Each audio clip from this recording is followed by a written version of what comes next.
बिस्मिल्लाहिर्रहमानिर्रहीम। अस्सलाम वालेकुम। आज हम जिस टॉपिक को डिस्कस करेंगे वो है कि किस तरीके से हम प्रैक्टिकली जो है वो अपने स्टोर प्रोसीजर को एसक्यूएल सर्वर में इम्प्लीमेंट करेंगे। किस तरीके से हम एक स्टोर प्रोसीजर एसक्यूएल में क्रिएट करेंगे और फिर इसे एग्जीक्यूट करेंगे। ठीक है, सबसे पहले आपने क्या करना है, एसक्यूएल सर्वर को ओपन करना है। उसके बाद आपने एक डेटाबेस क्रिएट करनी है। डेटाबेस क्रिएट करने के बाद आपने उसमें कुछ टेबल्स क्रिएट करनी है। ठीक है, अब जैसे ही आप टेबल्स क्रिएट कर लेंगे, आपने एक टेबल के अगेंस्ट 3 जो है स्टोर प्रोसीजर क्रिएट करने हैं एटलीस्ट। क्यों 3 क्यों क्रिएट करने हैं? क्योंकि मोस्टली हम ज़्यादातर जो ऑपरेशंस करते हैं वो हमारे पास एक ज़्यादा जो होता है वो इंसर्ट का है, डिलीट का है और अपडेट का है। ठीक है, यानी स्टोर प्रोसीजर बनाने का मकसद ही यही था कि जो क्वेरीज हमारे पास मोस्टली एग्जीक्यूट होती हैं उनको हम पहले से ही कोड कर लें और फिर उसको एक ही दफ़ा कॉल करके बार बार एग्जीक्यूट करें। ठीक है, इससे हमारे पास एक तो टाइम सेव होगा और एक हमारे पास क्या होगा, सिक्योरिटी इंक्रीज़ होगी हमारी डाटाबेस की। यानी जब हम फ्रंट एंड से डाटा लेंगे तो वो डायरेक्टली डेटाबेस में नहीं आएगा, पहले वो स्टोर प्रोसीजर में थोड़ी देर के लिए स्टोर होगा और फिर वहाँ से एग्जीक्यूट होने के बाद आपके पास कहाँ पे स्टोर होगा, डेटाबेस में। ठीक है, तो हम देखते हैं किस तरीके से स्टोर प्रोसीजर क्रिएट होता है। सबसे पहले आपने जाना है न्यू क्वेरी में। न्यू क्वेरी में जाने के बाद ठीक है, अब मेरे पास यहाँ पे एक एग्जाम्पल नाम के डेटाबेस ऑलरेडी क्रिएट है और उसमें टेबल्स भी हैं। ठीक है, मैं कस्टमर टेबल के अलोंग आपको एक स्टोर प्रोसीजर क्रिएट करके दिखा रही हूँ। सबसे पहले हम कौन सा स्टोर प्रोसीजर क्रिएट करेंगे, इंसर्ट का। ठीक है, यानी इंसर्ट की क्वेरी हम अप्लाई करेंगे। तो स्टोर प्रोसीजर क्रिएट करने के लिए आपने सबसे पहले क्या करना है, क्रिएट का कीवर्ड लिखना है। उसके बाद आपने क्या करना है, प्रोसीजर, क्रिएट प्रोसीजर, ये आपके पास 2 कीवर्ड हैं। उसके बाद आपने देना है नेम, यानी आपने प्रोसीजर को नेम ऐसा देना है जिसको देख के आपको बाद में समझ आ जाए कि स्टोर प्रोसीजर मैंने किस लिए क्रिएट किया था। क्योंकि जब आपके पास एक लार्ज प्रोजेक्ट होता है उसमें काफ़ी सारे प्रोसीजर्स आप क्रिएट कर लेते हैं तो फिर आपको समझ नहीं आएगी कि ये स्टोर प्रोसीजर मैंने किस लिए क्रिएट किया था। ठीक है, जैसे कि हमारे पास यहाँ पे कस्टमर का टेबल भी है, ऑर्डर का टेबल भी है।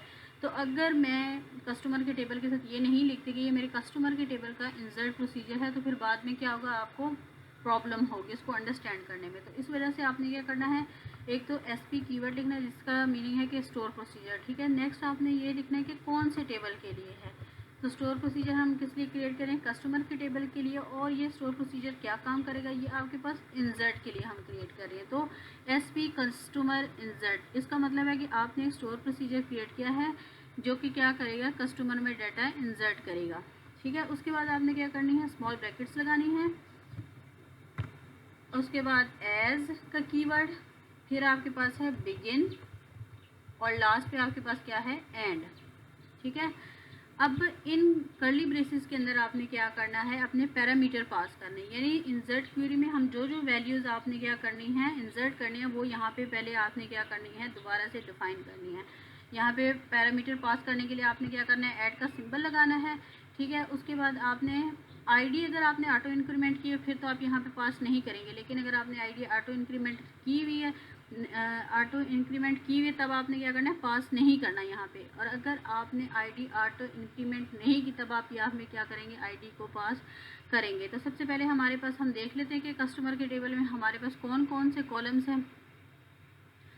तो यहाँ पे आप चेक करेंगे तो आपके पास डाटा टाइप भी शो हो जाएगी और आपके पास कॉलम नेम भी शो हो जाएंगे। जो कॉलम नेम और डाटा टाइप आपने यहाँ पे दिया वो आप यहाँ पे भी टाइप कर सकते हैं। ठीक है, ताकि हमें इजीली अंडरस्टैंड हो सके। सबसे पहले हमारे पास क्या है, फर्स्ट नेम,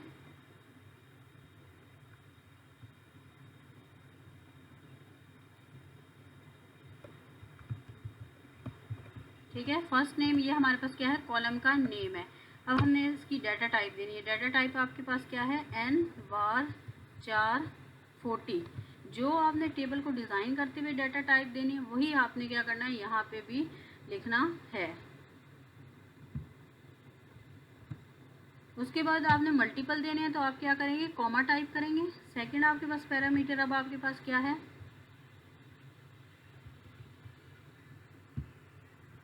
सेकंड पैरामीटर आपके पास है लास्ट नेम। इसकी डाटा टाइप आपके पास क्या है, एन बार 440।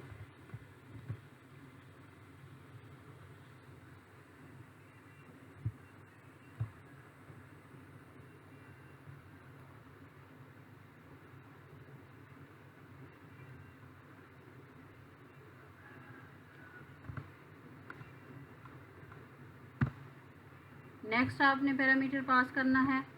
नेक्स्ट आपके पास पैरामीटर क्या है, सिटी का। सिटी की डाटा टाइप क्या है, एन वार्चर 40, यानी जो डाटा टाइप आप वहाँ पे लिख रहे हैं वही डाटा टाइप आपने यहाँ पे भी लिखना है। उसके बाद नेक्स्ट पैरामीटर हम दोबारा पास करें तो हम क्या यूज़ करेंगे, कॉमा। नेक्स्ट हमारे पास क्या है, कंट्री, ऐड का सिंबल। उसके बाद आपने क्या करना है, कॉलम का नेम लिखना है, कंट्री। डाटा टाइप आपके पास क्या है, एन वार्चर 40।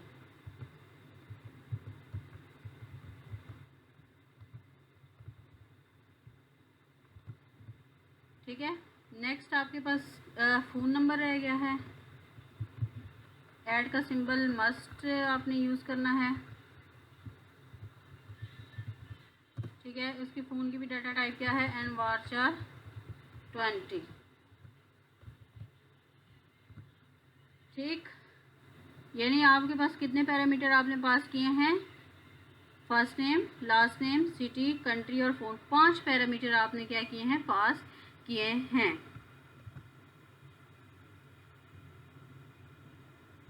ये देखें, at first name 1, at last name 2।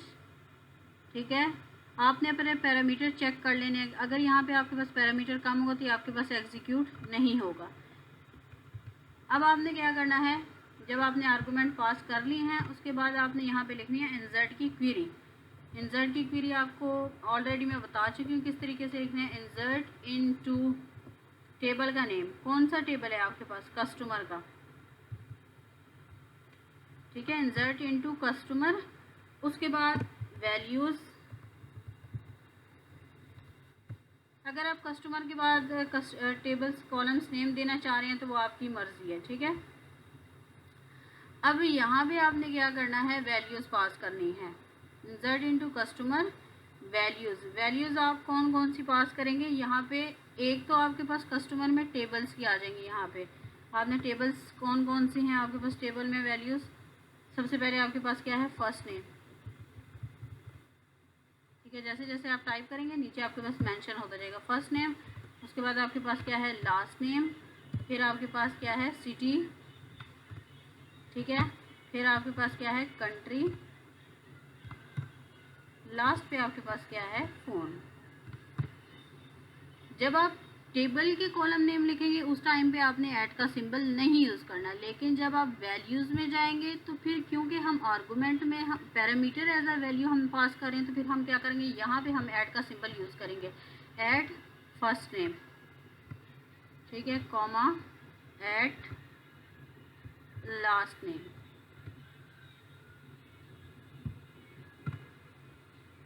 Last name. उसके बाद आपके पास क्या है, ऐड सिटी। जिस सीक्वेंस से आपने पहले टेबल में लिखा है कॉलम नेम, उसी सीक्वेंस से आपने पैरामीटर में भी लिखने हैं और एक ही सीक्वेंस को फॉलो करना है। उसके बाद क्या है, कंट्री।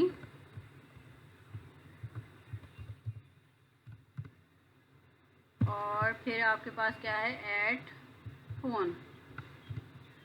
ठीक है, ये आपके पास क्वेरी क्या हो गई है, कंप्लीट हो गई है, यानी एक प्रोसीजर आपका कंप्लीट हो गया। क्या करना है आपने, सबसे पहले क्रिएट प्रोसीजर का कीवर्ड लिखना है। उसके बाद आपने इस प्रोसीजर को क्या करना है, एक नेम देना है। नेम देने के बाद आपने जितने भी पैरामीटर उसमें पास करने हैं, जितनी भी वैल्यूज़ आपने उसमें यानी कि टेबल में इंसर्ट करनी है, वो आपने एज अ पैरामीटर यहाँ पे पास करनी है। ठीक है। फिर आपने एज का कीवर्ड लिखना है।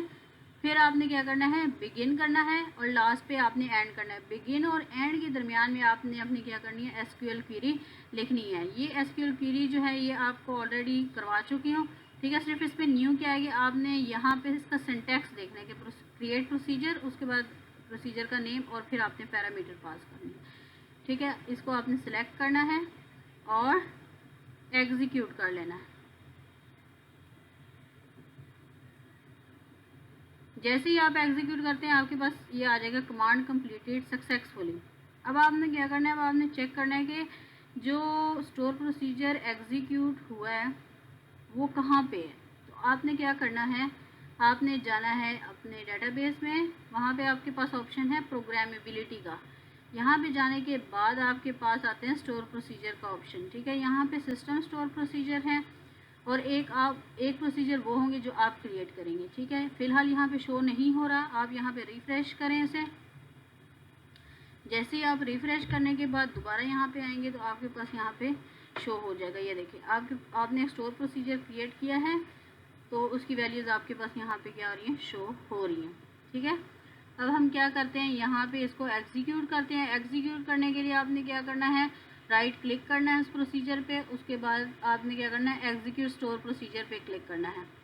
जैसे ही आप क्लिक करेंगे, इससे एग्जीक्यूट करने से आपको ये फ़ायदा हो जाएगा कि आपको पता चल जाएगा कि क्या ये डेटाबेस में वैल्यूज़ जो है वो स्टोर करवा रहा है या नहीं करवा रहा। अगर आप फर्स्ट नेम अब यहाँ पे मैं एंटर करती हूँ, ठीक है, first name, last name, city बिहाड़ी, कंट्री, फ़ोन नंबर,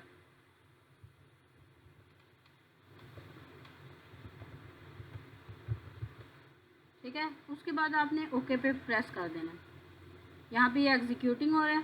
ठीक है, जैसे ही अगर आपके पास रिजल्ट में रिटर्न वैल्यू 0 आती है तो इसका मतलब है कि आपका स्टोर प्रोसीजर जो है वो सक्सेसफुली इसने डेटा इंसर्ट कर दिया। लेकिन अगर आपके पास यहाँ पे वैल्यू रिटर्न आती है या कोई एरर आता है, इसका मतलब है आपका स्टोर प्रोसीजर एग्जीक्यूट नहीं हो रहा, वो प्रॉपरली वर्क नहीं कर रहा। ठीक है, अब आप टेबल्स में जाके डाटा चेक कर सकते हैं जो डाटा मैंने इंसर्ट किया है।